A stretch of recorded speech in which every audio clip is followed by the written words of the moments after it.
Урматтуу мекендештер, бүгүн биз өмүрүбүздөгү дагы бир жылды узатып, жаңы жылды тозгону турабыз.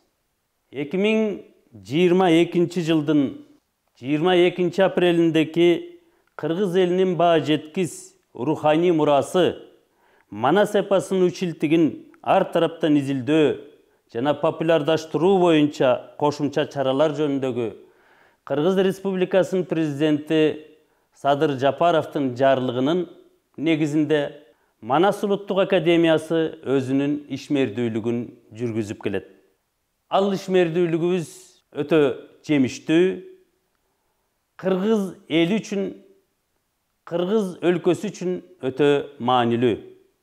Ошондой эле 2022 жылдын 28 сентябрындагы Манас эпосунун үчилтигин жана Чыңгыз Айтматовдун чыгармачылык мурасын ар тараптан иликтөө жана изилдөө үчүн шарттарды түзүү боюнча чаралар жөнүндөгү Кыргыз Республикасынын президенти Садыр Жапаровдун жарлыгынын негизинде Манас улуттук академиясы 2023 жылы кайрадан түзүлүп, жаңы жобо, жаңы структуранын негизинде өз ишмердүүлүгүн баштады.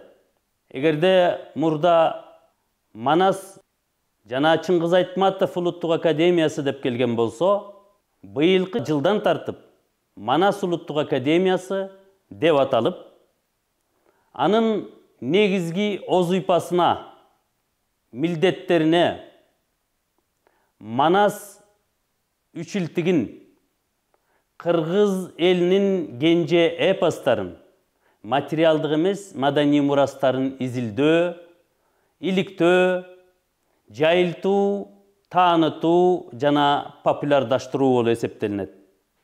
Биздин ишмердүүлүгүбүзгө мындан сырткары Кыргыз Республикасынын алкагында эле эмес, дүйнө элдерине, дүйнө жүзүнө таанытуу, популярдаштыруу милдети тагылган.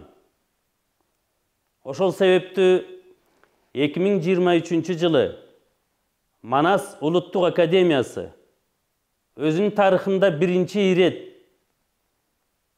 эпос айтуучулардын бүткүл дүйнөлүк форумун өткөрүп, ага 12 элдин өкүлү, 20 айтуучу катышып, Манасчылар эле эмес, жалпы дүйнөдөгү эпос айтуучулардын негизги көйгөйлөрүн, алардын позициясын, алардын бүгүнкү замандагы орду коомдогу ролу тууралуу маселелерди ортого салып, аны чечүү аракеттерин көрдү. Ошол форумдун жыйынтыгы менен эпос айтуучулар менен эпос таануучулардын эл аралык уюмун түзүүгө макулдашууга кол коюлду. Манас улуттук академиясы 2023 жылы чоң жетишкендиктерге жетишип, тарыхта биринчи жолу эр төштүк, эр табылды эпостарынын энциклопедияларын түзүп жарыкка чыгарды. Мындан сырткары 1971 жылы саясий буйрук менен өрттөлгөн Тазабек Саманчиндин лакаптан романга аттуу белгилүү китебин жарыкка чыгарды. Туура 52 жылдан кийин мурда жок кылынган эмгек кайрадан жарык көрдү. Өзүнүн окурмандарын тапты. Ошону менен бирге Манас улуттук академиясы кол жазмалар фондусун түзүп, ондогон архивдик документтерди Шаабай Азизовдун, Алмабек Тойчубековдун, белгилүү манасчылар, учурунда Залкар деген улуу атка конгон айтуучулардын айрым кол жазма түрүндөгү эпизоддору биздин фондко түшүп, азыр басмага даярдалып жатат. 2023 жылы Манас улуттук академиясы Индиянын Кыргыз Республикасындагы элчилиги менен болгон бир нече сүйлөшүүлөрдүн негизинде Manas эпосунун үчилтигинин сюжетинин негизинде атайын мультфильм тартууга белсенип, ага даярдык көрө баштады. Кудай буйрса, келерки жылы 2024 Манас үчилтиги боюнча мультфильмди тартууга биз белсенебиз. Кече жакында эле мектепке чейинки курактагы балдар үчүн түзүлгөн Тамгалар даңктайт Манасты аттуу долбоордун негизинде бөбөктөргө тамга таанытуу үчүн Манас алипесин иштеп чыгуу маселесин колго алып, буйрса 2023 жылы ошол Манас алипесин китеп кылып жарыкка чыгарып, мектеп окуучулар үчүн жана бала бакчалар үчүн таркатылат. Урматтуу мекендештер, 2023 жылы Манас улуттук академиясы мурда кийин кылынбаган, мурда кийин болбогон бир катар иштерди турмушка ашырып, коомчулукка таанытты. Анын бири бул тарыхта мурда кийин болбогон эпос айтуучулардын форуму. Бул форум эмнеси менен маанилүү эле? Азыркы ааламдашуу массалык маданият доорунун мезгилинде эпос айтуучулар сүзүлүп, үзүлүп бара жаткан учурда анын ордун, анын ролун, коомдогу озыйпасын аныктоо милдет эле. Биз Кыргыз Республикасы, Кыргыз эли дүйнөдө эң чоң көлөмдүү эпосты алып турган эл болгондуктан бул милдетти, бул демилгени көтөрүп алып чыгуу милдет эле. Ошондой эле Манас улуттук академиясынын кайрадан түзүлүшү биз үчүн чоң жаңылык болду дагы, чоң жетишкендик болду. Манас улуттук академиясы өңдүү илимий изилдөө борборлору жана институттары Кытай Эл Республикасында, Орусия Федерациясындагы Якутия Республикасында, ошондой эле Башкортостан, Алтай, Хакасия республикаларында түзүлүп, өз ишмердүүлүгүн жүргүзөт.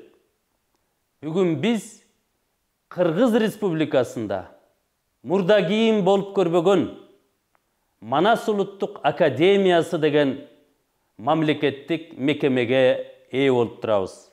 Мына ушул мамлекеттик мекеме Манас боюнча илимий изилдөө эле эмес, башка дагы маселелерди кароого даяр. Ошол маселелерди коомго алып чыгып, таанытып, аларга жеткирип, анан популярдаштырууга даяр.